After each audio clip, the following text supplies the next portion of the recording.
नमस्कार, जोहार। युवा के प्लेटफॉर्म में आप सभी का स्वागत है। हमारा आज का टॉपिक है, अभी हाल में माननीय मंत्री जी ने झारखंड में सब्जियों और महुआ पर एमएसपी शुरू करने की बात कही है। तो क्या सब्जियों और महुआ आदि पर एमएसपी मार्केट के लिए अच्छा है या बुरा है? आज हमारा यही टॉपिक है। अगर झारखंड की हम लोग बात करें तो झारखंड सब्जी उत्पादक राज्यों में काफ़ी आगे गिना जाता है। यहाँ पर सब्जी उत्पादन हाल के वर्षों में काफ़ी बढ़ा है। जैसे 2018-19 में जहाँ 3,507 करीब करीब उतना हज़ार हेक्टेयर पर सब्जी की खेती होती थी, वही 2022-23 में ये बढ़कर करीब करीब 4,219 हेक्टेयर तक पहुँच गई है। अगर उत्पादन की बात करें तो उत्पादन भी निरंतर बढ़ा ही है, उत्पादकता में भी वृद्धि हुई है। राज्य में सब्जियों की उत्पादकता करीब करीब 14.21 टन प्रति हेक्टेयर है, जो कि राष्ट्रीय औसत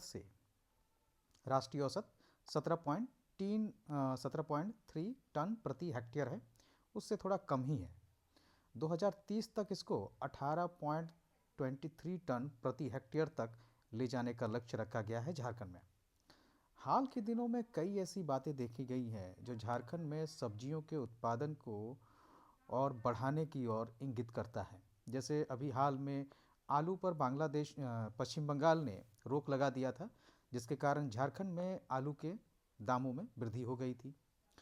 अभी ये भी न्यूज आई थी कि कुछ किसानों ने फूलगोभी के दाम गिरने के कारण उसको खेत में ही नष्ट कर दिया था।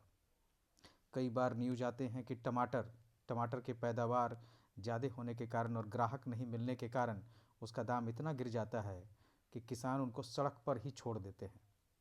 तो किसानों को जो नुकसान हो रहा है, इसी को देखते हुए और झारखंड में सब्जी की खेती को बढ़ाने के लिए माननीय कृषि मंत्री ने सब्जियों पर भी एमएसपी लागू करने का प्रस्ताव रखा है। ये प्रस्ताव पहला नहीं है, 2020 में भी इसको लेकर बात छिड़ी थी और फिर से अभी 2025 में ये बात फिर से छिड़ी है। झारखंड कोई पहला राज्य नहीं है जो सब्जियों पर एमएसपी लागू करने वाला है। 2020 में केरल सरकार ने 1 नवंबर 2020 में 16 सब्जियों और फलों पर एमएसपी लागू किया था। इसमें कई फल थे, जैसे नाशपाती, खीरा, टमाटर, इस तरह के सब फल और सब्जियां, पत्ता गोभी, गाजर, टमाटर, बीन्स, लहसुन, चुकंदर, इन सब पर जो है एमएसपी तय किया गया था।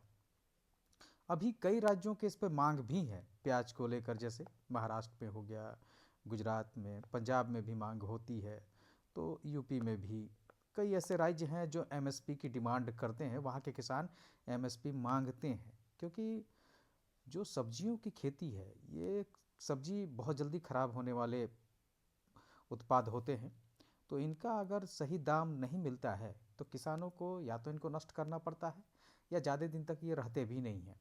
कोल्ड स्टोरेज की कमी भी एक प्रमुख समस्या है इसको लेकर। आइए देखते हैं कि आखिर एमएसपी गारंटी कानून के पक्ष में क्या तर्क हो सकते हैं। तो सबसे पहले तो ये वित्तीय सुरक्षा प्रदान करेगा किसानों को। दूसरी ओर ये उत्पादों के दाम घटने से जो जोखिम हो रहा है उसको कवर करेगा।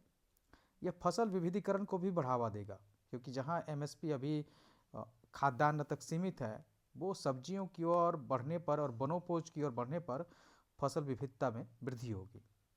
बेसलाइन या बेंचमार्क मूल्य तय हो जाने पर यह सुनिश्चित हो जाएगा कि बाजार में सब्जियों के दाम इससे ज़्यादा कम नहीं होंगे। इससे किसानों को बेनिफिट होगा।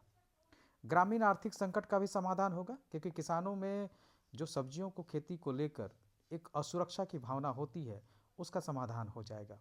महिला सशक्तिकरण भी है, क्योंकि महिलाएं बड़े पैमाने पर सब्जियों की खेती इन सबसे जुड़ी हुई हैं।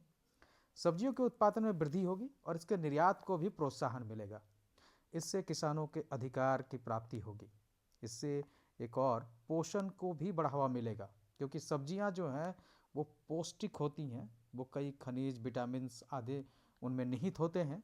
तो अगर सब्जियों की वृद्धि होती है और किसान अगर उसकी खेती करते हैं तो उनको उसका दाम तो मिलेगा मिलेगा, साथ में खेती में वृद्धि होने के कारण उसका उपभोग भी बढ़ेगा और ज़्यादा से ज़्यादा लोग सब्जियों को खा पाएंगे। इससे पोषण में भी बेहतर स्थिति होगी। तो ये कुछ तर्क हैं जो इसके पक्ष में दिए जाते हैं।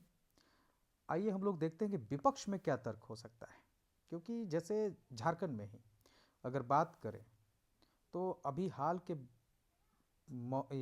के दौरान जैसे 35 कोल्ड स्टोरेज का अनुमति दिया गया है झारखंड में। कोल्ड स्टोरेज की बहुत कमी देखी जाती है।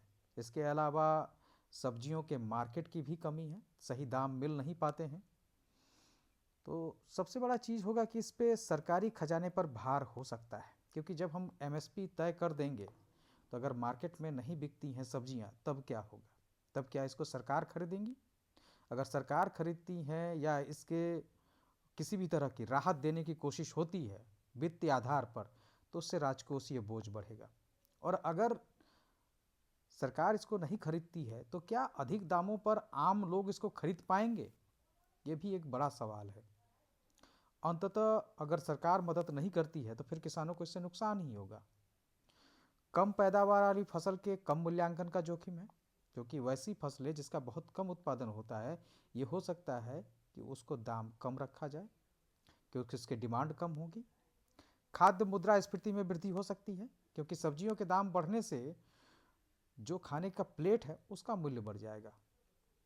बाजार विकृत हो सकता है, क्योंकि ये एक तरह से सब्जियों को या बाजार पर जो उसके मूल्य है जिसको बाजार पर छोड़ा जाना चाहिए उस पर सरकार नियंत्रण स्थापित करेगी।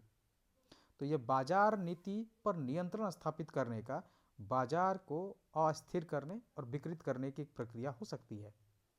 भारत के कृषि निर्यात पर प्रतिकूल प्रभाव पड़ेगा, क्योंकि दाम बढ़ने से एमएसपी तय कर देने से दाम बढ़ जाएगा, जिससे निर्यात में दिक्कत आएगी।